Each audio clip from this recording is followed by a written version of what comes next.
ito guys, ginisang moyashi or toge. Ako promise, napakadali, napakasarap, napaka-healthy at napakamura nito. Simple-simple lang ang paggawa nito. Gigisa mo lang yung kaunting baboy, yung may kaunting taba naman para lumabas ang sariling mantika. Diyan mo na siya igigisa. Wow! Tapos paparang chicharon mo siya. Kasi mas masarap yung medyo malutong-lutong yung baboy niya dyan. Saka ilagay yung bawang. Pag lumabas na yung mga mantika nung ginisang baboy.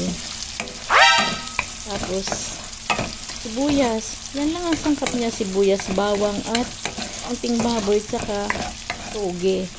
O diba? Ang murang-mura ng toge ngayon kahit saan. At healthy yan. Ayan yung sibuyas na. Tapos ang pinartner ko dyan yung isdang tawag dito ay sishamo. Malilit na isda lang siya pero ang daming niya sa tiyan niya, yung itlog ng isda, itlog niya.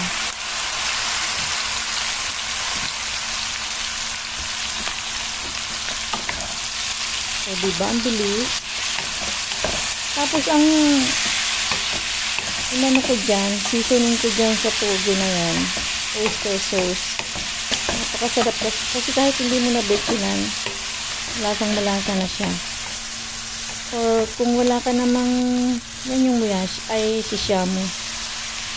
Kung wala ka namang oyster sauce, pwede dyan asin lang, asin at betchin lang, o kaya toyo at betchin.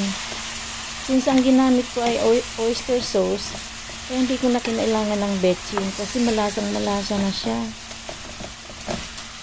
Ako promise, isang kimbotan lang dyan, ayos na yan. Sarap kaya ng yan ibabaw sa kanin. Naku, kaparami ang kain mo dyan. Yan po ay isa sa mga napaka-easy, napakamurang recipe po. Yan, konting oyster sauce lang. Depende sa panlasa mo. Kung ang panlasa mo ay strong, edi damihan mo ng kaya kung konti na lang ang oyster sauce mo, lagyan mo na lang ng kaunting asin o toyo. Kahit na pwede rin ang patis, kahit na anong pampaalat, pwede dyan. Bilis pa niyang lutuin. Kasi ang toge, makuluan lang yan ng kaunti. Luto na yan. Mas masarap dyan yung medyo half cook, malutong-lutong. O diba? Isang kindat mo lang, luto na. Ganyan po ang mga easy recipe ko.